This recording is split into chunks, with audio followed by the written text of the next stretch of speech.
नमस्कार, मैं हूं आपके साथ मयंक। आज 13 तारीख है। देखिए, जिस तरह से डोनाल्ड ट्रंप की और जिनपिंग की मुलाकात हो रही है चीन में, लेकिन इसी बीच बड़ी खबर है ईरान से। ट्रंप और जिनपिंग की मुलाकात के दौरान ईरान ने शुरू कर दी है आखिरी जंग की तैयारी। एक बड़ी वॉर ड्रिल हो रही है हॉर्मूज के आसपास, और ईरान ये मानकर चल रहा है कि जैसे ही ये मुलाकात खत्म होगी उसके बाद ईरान पर एक बड़ी स्ट्राइक हो सकती है और ईरान पर बड़ा ग्राउंड ऑपरेशन हो सकता है। देखिए, जो ड्रिल, जिस नेचर की ड्रिल कर रहा है ईरान, वो ये मान के चल रहा है कि एक बड़े ग्राउंड ऑपरेशन के तहत ईरान पर हमला किया जा सकता है। और तेहरान ही नहीं, खार्ग आइलैंड के आसपास, केशम आइलैंड के आसपास, फारस की खाड़ी में, तीनों जगह एक साथ बड़े हमले हो सकते हैं और अमेरिका के पैराट्रूपर्स लैंड भी कर सकते हैं। इसके लिए करारा जवाब देने की तैयारी में ईरान जुट गया है। देखिए, जो खबरें आ रही हैं उसके मुताबिक कई टारगेट्स बनाए गए हैं अलग अलग, कि अमेरिका के ब्लैक हॉक हेलीकॉप्टर्स अगर अंदर घुसते हैं तो उनसे कैसा निपटा जाएगा, पैराट्रूपर्स अगर नीचे उतरते हैं तो उनको कैसे घेरना है, अगर एयर स्ट्राइक्स होती हैं तो डिफेंस सिस्टम्स कहां लगे हैं, मिसाइल लॉन्चर्स जो हैं उनको एक्टिवेट कर दिया गया है। इस तरह की तमाम खबरें हैं और ईरान की सेना की तरफ से अपनी जनता को यह बात कह दी गई है कि आप आखिरी जंग के लिए तैयार रहें। देखिए, सारे रास्ते, जितनी कोशिश ट्रंप ने की, सब फेल हो गए हैं। हमला करके देख लिया, बातचीत तरह तरह की होने लगी, तरह तरह के जो है प्रस्ताव सामने आए। मैंने आपको पहले ही कहा था किसी का कोई नतीजा नहीं पहुंचेगा, और अब बात आके रुक गई है इस मुद्दे पर कि आखिरी कोशिश हो रही है चीन में, और डोनाल्ड ट्रंप चीन के जरिए हॉर्मूज खुलवाने की कोशिश कर सकते हैं। देखिए, इस तरह की खबरें हैं तमाम की हॉर्मूज को लेकर जो है मार्को रूबियो और वांग यी, फॉरेन मिनिस्टर जो है चाइना के, और अमेरिका के विदेश मंत्री मार्को रूबियो के बीच में एक बात हुई है। डोनाल्ड ट्रंप और जिनपिंग की मुलाकात के पहले ये बातचीत हुई, जिसमें इस बात को लेकर बताया जाता है कि सहमति बनती दिख रही है कि हॉर्मूज खोला जाना चाहिए। तो हॉर्मूज खोला जाना चाहिए तो ब्लॉक कौन करके बैठा है? किसने? क्या हॉर्मूज पहले ब्लॉक था? हॉर्मूज पहले ब्लॉक नहीं था। ईरान ने कभी हॉर्मूज ब्लॉक नहीं किया। यह ब्लॉकेज तब हुआ जब अमेरिका अपनी सेना लेके हॉर्मूज में पहुंचा। जब 17 जंगी जहाज लेके डोनाल्ड ट्रंप वहां पहुंचे तब हॉर्मूज ब्लॉक हुआ। ईरान ने कभी ब्लॉकेज नहीं किया था हॉर्मूज को। और अब हालत यह है कि वहां पे 17 जहाज खड़े हुए हैं, लेकिन ईरान ने अपनी पूरी ताकत झोंक दी है कि अगर किसी तरह का भी हमला होता है तो उसका करारा जवाब दिया जाएगा। जवाब की बात सिर्फ हॉर्मूज में नहीं है। एक खबर जो कि डिफेंस एक्सपर्ट्स के बीच में तेजी से वायरल है, पेंटागन में चिंता का विषय है, और तमाम जो डिफेंस, देखिए, डिफेंस से जुड़ी जो खबरें आती हैं, दो तरह की खबरें आती हैं। एक खबर होती है जब कोई देश दावा करता है कि हाँ, हमने इस मिसाइल का टेस्ट किया, पूरी दुनिया देखती है कि मिसाइल का टेस्ट किया, किसी हथियार का टेस्ट हुआ है, किसी तरह की डील हुई है, इस तरह की तमाम जानकारियां होती हैं। लेकिन एक खबरें डिफेंस जो एक्सपर्ट्स होते हैं उनके बीच में वो होती है जिसमें हथियारों का निर्माण हो रहा होता है, लेकिन वो रिवील नहीं किया जाता, उसके बारे में दुनिया नहीं जानती। पिछले 24 से 48 घंटे में सबसे ज्यादा जिक्र अगर ये किसी चीज का हो रहा है तो वो है ईरान की ICBM, intercontinental ballistic missiles.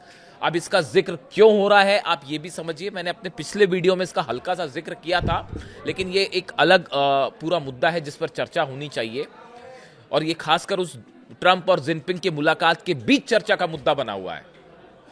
IRGC से जुड़े कुछ सूत्रों ने इस तरह का दावा किया है कि ईरान के एक अंडरग्राउंड मिसाइल सिटी में आईसीबीएम बनाने का काम बड़ी तेजी से हो रहा है और कई आईसीबीएम के वर्जन्स तैयार हो गए।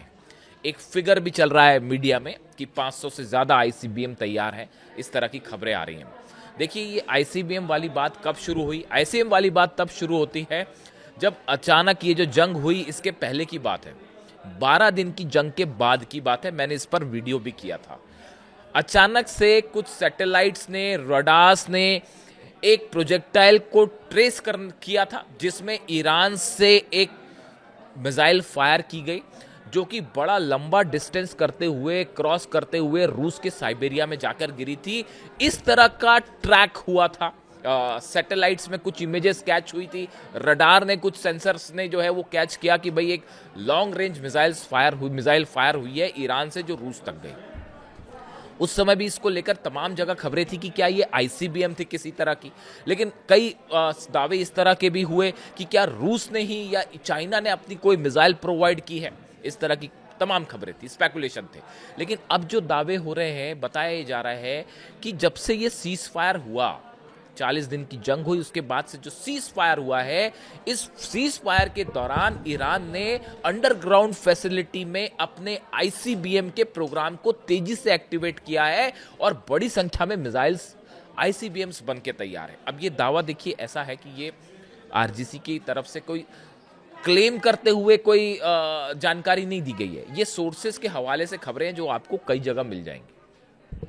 लेकिन जब भी इस तरह की कोई खबर ईरान से आती है तो पेंटागन के कान खड़े हो जाते हैं, सीआईए के कान खड़े हो जाते हैं, अमेरिका अलर्ट हो जाता है। क्योंकि देखिए कई बार इस तरह की बातें आ चुकी है, पहले भी कहा जा चुका है कि ईरान वो कैपेबिलिटी विकसित कर रहा है कि वो सीधा वॉशिंगटन और न्यूयॉर्क को हिट कर पाए। इस तरह के दावे कई अमेरिकन सांसद जो हैं उन्होंने किए, कई एक्सपर्ट्स ने भी इस तरह की बातें कही। उसको लेकर उस समय ये कहा गया कि अमेरिका ईरान पर आरोप लगाने की कोशिश कर रहा है, तमाम इस तरह की बातें हैं। लेकिन जब बात ईरान के मिसाइल प्रोग्राम की हो तब किसी भी खबर को सीआईए और पेंटागन बिल्कुल अनदेखा नहीं करते, क्योंकि ईरान ने अपनी मिसाइल से दुनिया की सबसे बड़ी ताकतों को झुका के रख दिया है। ये बात सब जानते हैं। किसी ने सपने में नहीं सोचा था कि अमेरिका जैसा शक्तिशाली देश जो इतना बड़ा डिफेंस सिस्टम लेकर बैठा है, उसके उन डिफेंस सिस्टम की धज्जियां उड़ा देगी फतह, खुर्रम शहर और सेजिल जैसी मिसाइल्स जो हैं, अमेरिका के डिफेंस सिस्टम को उसने तबाह करके रख दिया, इजराइल के डिफेंस सिस्टम को तबाह करके रख दिया। पूरे अरब के 16 बेस तबाह हुए हैं अमेरिका के, और कोई अमेरिका का डिफेंस सिस्टम नहीं रोक पाया। इसलिए ईरान की मिसाइल्स को और ईरान के मिसाइल प्रोग्राम को लेकर जो खबरें आती हैं उसको अब हल्के में लेने की कोशिश नहीं करता अमेरिका। देखिए इस तरह की बात होती है कि अब तक ईरान ने आईसीबीएम फायर क्यों नहीं की। एक बड़ा सवाल मेरे दर्शक पूछते हैं कि भाई अगर आईसीबीएम है तो फायर क्यों नहीं की। देखिए ईरान की तरफ से बार बार ये बात कही जाती रही है, पिछले 5 महीने से ये बात कही जा रही है, इस जंग के कहीं पहले से, कि इस बार हमला होगा तो एक बड़ा सरप्राइज होगा, हम वो टारगेट हिट करेंगे जो कोई सोच भी नहीं सकता। इस तरह के बयान आ रहे थे लगातार पिछले 5 महीने से। एक बड़ा दावा ये हो रहा है कि क्या पिछले 5 महीने से ईरान इस बड़े आईसीबीएम प्रोजेक्ट पे काम कर रहा है। देखिए पिकेक्स माउंटेन के नीचे जो पहाड़ियां हैं, पिकेक्स माउंटेन में जो पहाड़ियां हैं, इसके नीचे जो सुरंगें बनी हुई हैं, इसमें क्या हो रहा है कोई नहीं जानता। दुनिया का कोई बंकर बस्टर बम इसको तबाह नहीं कर सकता। और यहाँ पर ग्राउंड ऑपरेशन करना ऐसा है जैसा शेर की मान में आप जाके खड़े हो जाइए, फिर शेर करेगा जो करना है। यहाँ पर ग्राउंड ऑपरेशन बेहद मुश्किल है, वरना अगर आसान होता तो अब तक डोनाल्ड ट्रंप कर चुके होते। डोनाल्ड ट्रंप को यह बताया गया है कि यहाँ पर ग्राउंड ऑपरेशन आप करने जाएंगे तो आपके हजारों सैनिक मारे जाएंगे। क्या उसके लिए आप तैयार हैं? तैयार नहीं है, इसीलिए ब्लॉकेड करके खड़े हुए हैं, इसीलिए तेल तेल का खेल चल रहा है। और इसमें बड़ा नुकसान चूंकि चीन का भी हो रहा है। जो जहाज निकलते थे हॉर्मूज से 45% तेल जाता है चीन का, वो सब का सब रुका हुआ है, इसलिए चीन को भी बड़ा नुकसान हो रहा है। तो अब चीन भी जो है वो शायद इस बात के लिए तैयार है कि हॉर्मूज तो खोला जाए, लेकिन किस शर्त पर खोला जाए, ईरान को कैसे मनाया जाए, ये तमाम बातें हैं। क्योंकि ईरान की जनता का मूड जो है वो बिल्कुल भयंकर गुस्से में है। ईरान की जनता, ईरान के लोग 1 इंच झुकने को तैयार नहीं है अमेरिका के सामने, और खासकर तब जब ये बार बार प्रस्ताव सामने आते हैं और उसमें इस तरह की बातें होती हैं। डोनाल्ड ट्रंप ने जाने के पहले फिर एक बार कह दिया है कि हमको, जब चाइना के लिए रवाना हो रहे थे, जब अब तो पहुंच गए, लेकिन जब रवाना हो रहे थे तो उन्होंने बयान दिया कि ईरान को हराने के लिए हमें किसी की ज़रूरत नहीं है, हम अकेले ही काफ़ी हैं।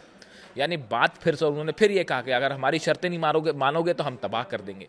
अब अभी तक यही बात समझ में नहीं आई कि भाई अगर तबाह करने की हालत में होते तो कर चुके होते तबाह, कर पाए तबाह, नहीं कर पाए तो बार बार ये बोलने से क्या होगा कि हम तबाह कर देंगे, जो करना है कर लीजिए। ईरान यही कह रहा है, हाँ भैया जो करना है कर लो, हम तैयार हैं, जाओ हमला करके देखिए उसके बाद क्या होता है।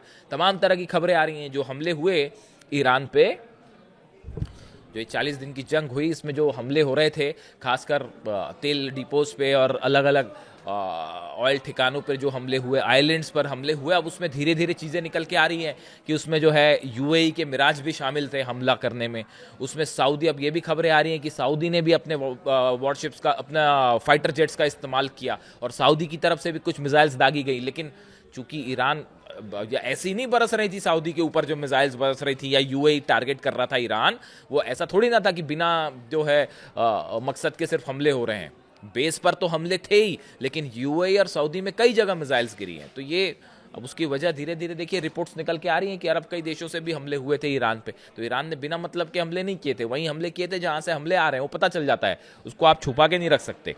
तो देखिए अब सवाल ये है कि क्या ट्रंप और जिनपिंग की मुलाकात में क्या कोई ऐसा फॉर्मूला तय होगा जिसके लिए ईरान तैयार होगा। लेकिन बात वही है, सवाल हॉर्मुज खोलने का है। अगर आप मेरी व्यक्तिगत राय माने तो, अगर आप मेरी राय पूछेंगे तो हॉर्मुज खोलने के लिए तो एक बार फिर भी कोशिश हो सकती है। अगर पुतिन चाहेंगे और जिनपिंग चाहेंगे तो ईरान को इस बात के लिए कुछ हद तक राजी किया जा सकता है कि हॉर्मुज खुला। अरे तो ईरान तो पहले ही ब्लॉक करके नहीं बैठा था भैया, वो तो आप अपने जहाज लेके आए। ये तो डोनाल्ड ट्रंप की जिद है जिसकी वजह से पूरी दुनिया में हाहाकार मचा हुआ है। आप बताइए, आज पूरी दुनिया परेशान है, पूरी दुनिया परेशान है तेल के लिए। जो हालात अलग अलग देशों में है, जो खबरें हिंदुस्तान से हैं, एशिया से है, यूरोप से है, उन खबरों में आप देख लीजिए क्या हालात है। और इसके लिए जिम्मेदार कौन है? सिर्फ एक जिद। अब सवाल यह है कि डोनाल्ड ट्रंप कब तक वहां खड़े रहेंगे अपने जहाज लेके? ज्यादा दिन खड़े नहीं रहेंगे, इसीलिए आखिरी कोशिश चीन के जरिए हो रही है। लेकिन अगर ईरान इसके लिए भी तैयार नहीं है, मामला देखिए हॉर्मुज से ज्यादा बड़ा मामला है यूरेनियम का।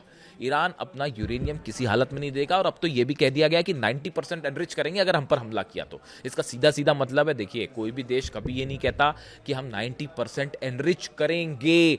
फ्यूचर टेंस में कभी बात नहीं होती। कोई भी देश जब ये बयान देता है, इसका मतलब होता है कि वो ऑलरेडी उसने वो चीज़ कर ली है।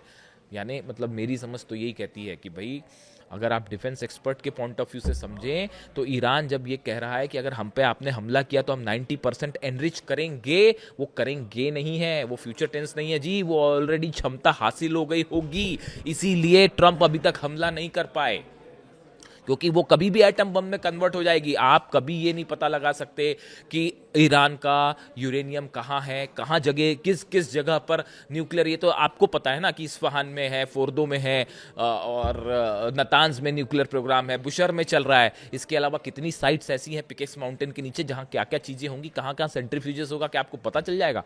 किसी को नहीं पता चल सकता, CIA को नहीं पता चल सकता, ना मोसाद को पता चल सकता। ऐसे हालात में ईरान के पास सरप्राइजेस के लिए तैयार रही है, जिसमें ICBM हो सकता है कि वॉशिंगटन न्यूयॉर्क तक की रेंज हो, और नहीं तो कम से कम जो है वो यूरोप के कई देश तो उसमें शामिल हो ही जाएंगे उस रेंज में।